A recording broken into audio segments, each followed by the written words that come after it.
Okay, today I have invited Jay Leibovitz, who is with a company who has a very particular name. It's Inside Out, and I guess you chose that name because what you do is mostly from some, reflect a little bit the insights of yourself and maybe of some other people that you are representing.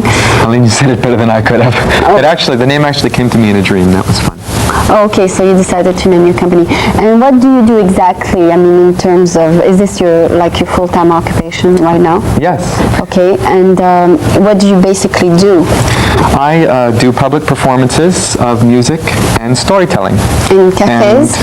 No, mostly in places like libraries, museums, nature centers, zoos, those kinds of places. For National children? parks. For children and for adults, yes. Okay, and so what do you do during your performances? You tell stories, if I understand. Right, I tell stories, and I also play an instrument called a mountain dulcimer, and I'll do a little bit of that for you too today. Okay, and the story you're going to tell us today is a story that was, I guess, created or maybe written by somebody else. What is the name of it? Yeah, the story is called The Mouse's Wedding, and it came to me through the storytelling or the folk process. I heard it from somebody who had heard it told from somebody else before that. So the author is basically unknown at this point. Unknown to me, although I do understand that it was written into a book at one point. Okay, and I understand that you do things yourself too. You create things yourself. I mean, the production you do are not just from other authors or other composers. Have you composed anything yourself? Well, I've composed a small number of things, but mostly I perform and record things that come from many different peoples, many different times, many different cultures. I see. Can you show me the tapes that you have so far produced on this beginning? So one is called We Are Going to the Zoo, and that's, I guess, when... These are songs and stories of animals, both real and imagined. Okay, and is the story you're going to tell us today in this tape? It is, but it's told by another person. Okay, and this one is called For the Child in Us All. Right. It should be in all of us, right? Right, For the Child in Us All. Okay, so he wants you to point this here, but can you tell us what this tape contains? These tapes contain, this tape, For the Child in Us All, is all music, and it has some songs with words and some music that doesn't have words, and it features my singing and my dulcimer playing. So this is mostly you in here? Yes, plus 6 or 7 other wonderful, wonderful performers who play everything from banjo to mandolin. Different instruments? Different instruments. Okay, if people would like maybe to be interested in these, they just call Inside Out, and you're in Marin, correct? That's right. Okay, so we're not going to lose any more time, and we're going to just start by the story that you prepared for us today. And what's the name again of the story? The Mouse's Wedding. Okay, so here he is. He's going to then tell us the story, and for the French audience, I will briefly translate it at the end. So I never heard it myself before, so I will do my best to translate it at the end. Thank you, Aline. Okay, so he can just... There once was a gentleman mouse, and he had a beautiful daughter. It came time for his daughter to be married, and so he decided that she should be married to the strongest creature in the world. He thought about this, and he realized that that must be the sun. And so the next morning he took his daughter by the arm, and they walked out to the place where the sun rose in the sky. And he called out, "Yoo-hoo, sun!" "Yes?" "Son, this is my beautiful daughter who is ready to be married, and I'd like for her to be married to the strongest creature in the world. Would you marry my daughter?" "Well," said the sun, "I'm flattered, but I'm not the strongest creature. Do you see that cloud over there? The cloud comes and covers my face, and my light and warmth cannot shine through. The cloud is stronger than I am." And so the gentleman mouse thanked the sun, and he took his daughter on his arm, and they walked to the place where the cloud was in the sky. And there he called out, "Yoo-hoo, cloud!" "Yes, cloud, this is my beautiful daughter who is ready to be married, and I would like for her to be married to the strongest creature in the world. And the sun has told us that that's you. Will you marry my daughter?" "Well, I'm flattered, but I'm not the strongest creature. You see, the wind comes and blows me wherever it wants. The wind is stronger than I am. And so the gentleman mouse thanked the cloud, and he took his daughter on his arm, and they walked to the edge of the forest, and there they saw the leaves rippling in the trees. And he knew the wind was there, and so he called out, "Yoo-hoo, wind! Yes! Wind, this is my beautiful daughter who is ready to be married, and I'd like for her to be married to the strongest creature in the world, and the cloud tells us that that's you. Would you marry my daughter?" "Well," said the wind, "I'm flattered, but I'm not the strongest creature. Do you see that tower over there? I blow against it and blow against it, but still it stands.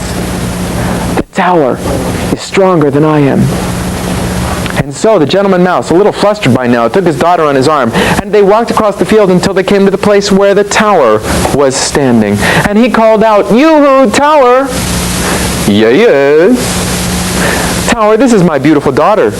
She was ready to be married, and I would like for her to be married to the strongest creature in the world." "The wind tells us that's you. Will you marry my daughter?" "Well, I'm flattered, but I'm not the strongest creature. Do you see down there at my base, there's a hole. And in that hole there lives a mouse. That mouse is tunneling underneath my foundation, and soon I'll be too weak and I'll fall over. The mouse is stronger than I am." And so the gentleman mouse thanked the tower, and he took his daughter, and they walked to the place where there was a hole at the bottom of the tower, and he called out, "You, mouse!" "Yes, mouse, this is my beautiful daughter, and I'm sure you can see that she's ready to be married, and I'd like for her to be married to the strongest creature in the world. The tower tells us that that's you, so if you are willing, and if she is willing, will you two please get married?" Well, the gentleman mouse had his daughter mouse interview the tower mouse, and after a short while she was willing, and the tower mouse, he was willing as well. And so they were married, and everybody was happy. But the happiest of all was the gentleman mouse, for his daughter had married the strongest creature in the world. The mouse is wedded. Okay, so now I'm going to explain this story in French. The story is told with a lot of pictures, kind of, to represent the strength of different kind of people, and finally it goes back to the original appropriate person to marry. Is that correct? You don't have to look much further than your own backyard. Exactly. That's the lesson of the One of them. that you should not look further. Ok, donc il y avait une fois une souris qui était prête à se marier, et son père voulait qu'elle se marie avec la créature la plus forte du monde. Et sa fille, bien sûr, regarda le soleil et se dit que le soleil était la créature la plus forte du monde, parce que ça représente la force de la chaleur, et puis ça a l'air d'être impressionnant. Donc le père emmena sa fille vers le soleil et il lui dit voici ma fille qui est prête à se marier, et je crois que vous êtes la créature la plus forte du monde, parce que je veux que ma fille se marie avec quelqu'un de très fort. Et le soleil dit non, je ne pense pas que je suis la créature la plus forte, je pense que c'est ce nuage qui est plus fort que moi, car lorsque le nuage passe devant moi, je ne peux plus ni réchauffer la terre et personne ne peut plus me voir. Le père donc a accepté cette réponse, il va voir le nuage et demande au nuage à nouveau de bien vouloir se marier avec sa fille, et le nuage à nouveau répondit non, je ne suis pas la créature la plus forte du monde. C'est après after the clouds, The wind. il dit le vent est beaucoup plus fort que moi, car je ne peux pas rester sur place, le vent me pousse, donc il est plus fort que moi. Donc le père emmena voir sa fille voir le vent et il demande au vent de bien vouloir encore se marier avec sa fille car il lui dit que le nuage lui a dit que c'était le vent qui était la créature la plus forte. Donc ils vont voir le vent et le vent répondit: je ne pense pas que je suis la créature la plus forte parce que regardez cette colonne si bas, j'ai beau souffler dessus, elle ne tombe pas. Le père accepta donc cette réponse et va voir la colonne, une grosse colonne en pierre, et dit à la colonne: voulez-vous bien épouser ma fille, car je voudrais qu'elle se marie avec quelqu'un de très fort, et le vent nous dit que vous êtes la créature la plus forte du monde. Donc à son tour, la colonne répondit: non, je ne pense pas être la créature la plus forte, parce que un de ces jours, un de ces jours je tomberai, et si vous voyez sous moi, il y a les fondations, et dans un trou là, il y a une souris qui va survivre après moi, et je pense que c'est la souris qui est plus forte que moi. Donc ils vont sous la colonne et vont voir la souris, et le père à nouveau demande à la souris de bien vouloir épouser sa fille, et la fille donc va voir la souris et il décide de se marier. Et en d'autres mots, il décide de choisir quelqu'un, de choisir la souris était finalement le meilleur des choix, et ils se marièrent et donc they will be happy ever after, right? Ok, donc la morale de l'histoire, c'est de ne jamais voir plus loin que le bout de son nez, enfin non, pas plus loin que sa propre race pour se marier, ou bien pas plus.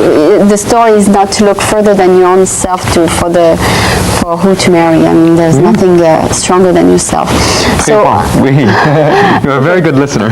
Okay, so now we're going to move on to a song. It's only a 3-minute song, and this, what's the name of your instrument? This is called a mountain dulcimer. This is an American instrument? An American instrument from the Appalachian Mountains in the eastern part of the United States. Come here. Oh yeah, why don't you tell us, yeah, that's right. Why don't you tell me the name of the number you're going to play? This is called Magic Penny, and just to translate for us, the first, the chorus, which is, love is something if you give it away. Is it your own composed? No, this is composed by somebody else. Is it unknown also? Oh no. Everybody knows, okay. Yeah, Melvina Reynolds. Okay. Love is something if you give it away, you'll end up having more. Okay, and is it because it's one of your favorites? Or? Yeah, because it's one of my favorites. Okay, great. I look forward to listening to it. Thank you very much. Sure.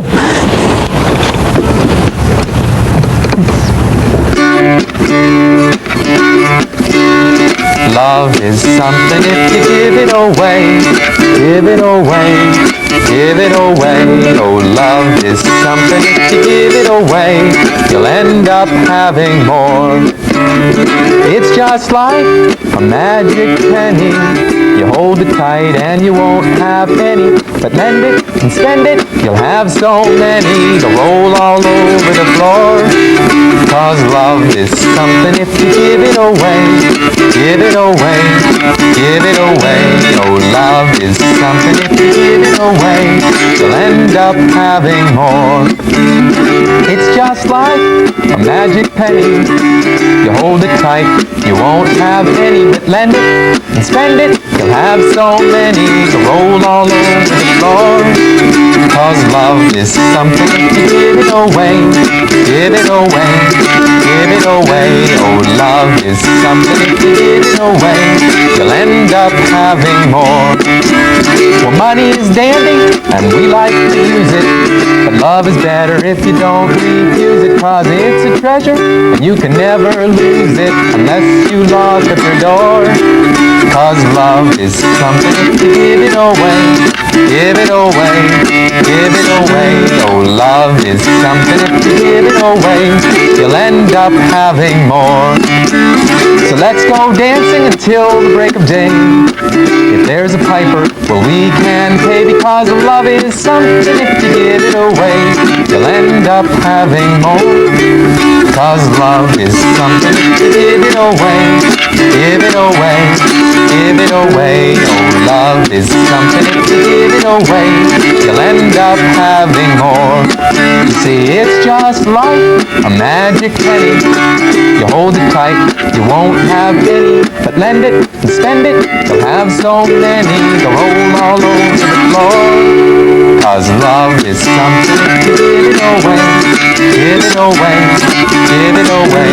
Oh, love is something if you give it away. You'll end up having more. That's right. See, love is something if you give it away. Give it away, give it away. Oh, love is something if you give it away. You'll end up having more. Good evening. Tonight with us we have Mustafa Ashrak El-Haq, who is a multi-talented person. He's going to pretty soon play with his brother the conga, which is a drum.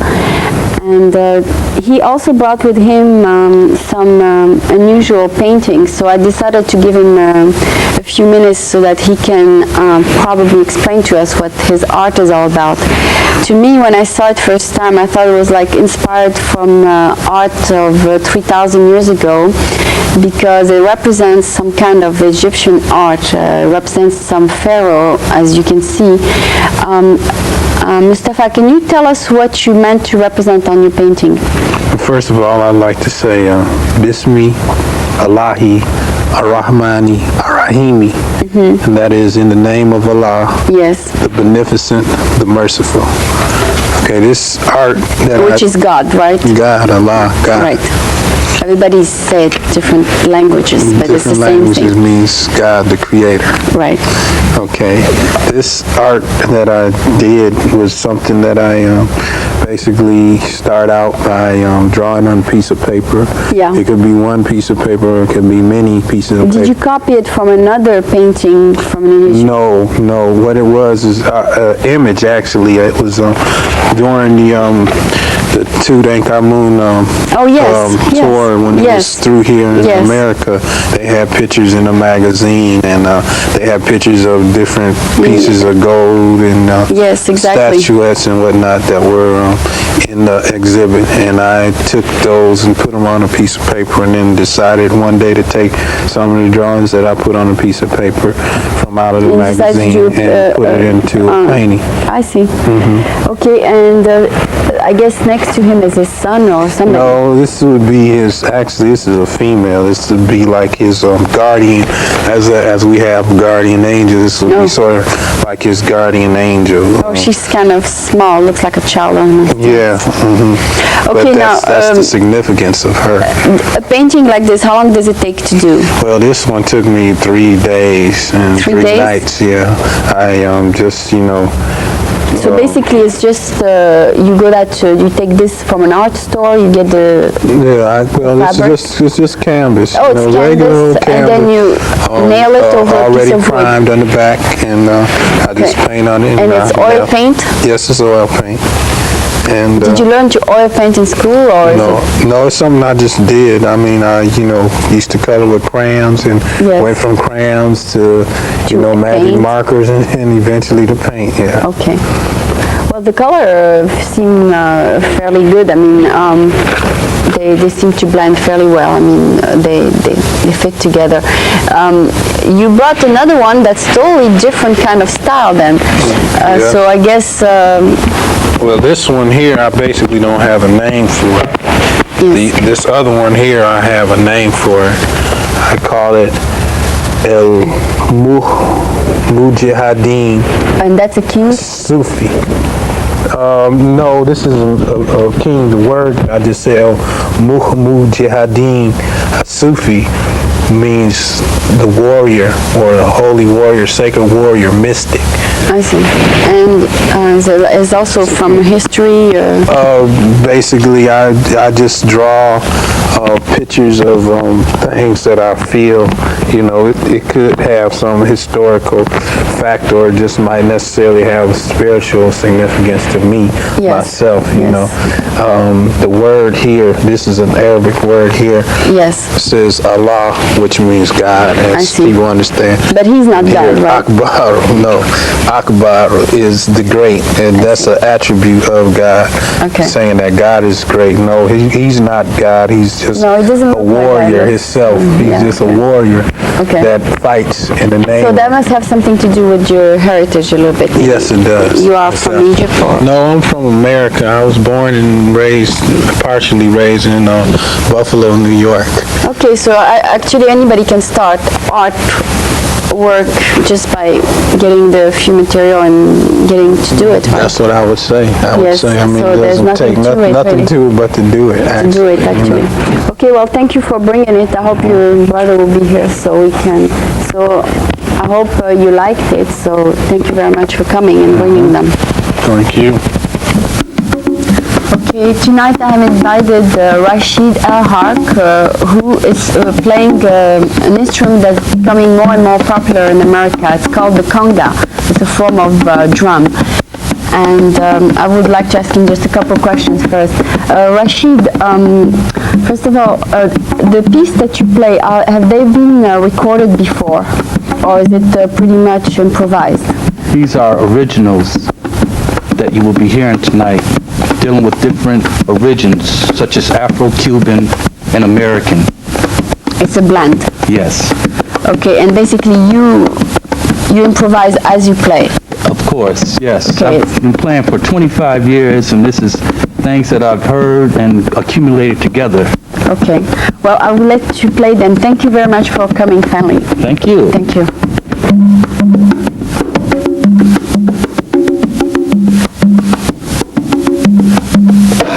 Bismillah ar-Rahman ar-Rahim.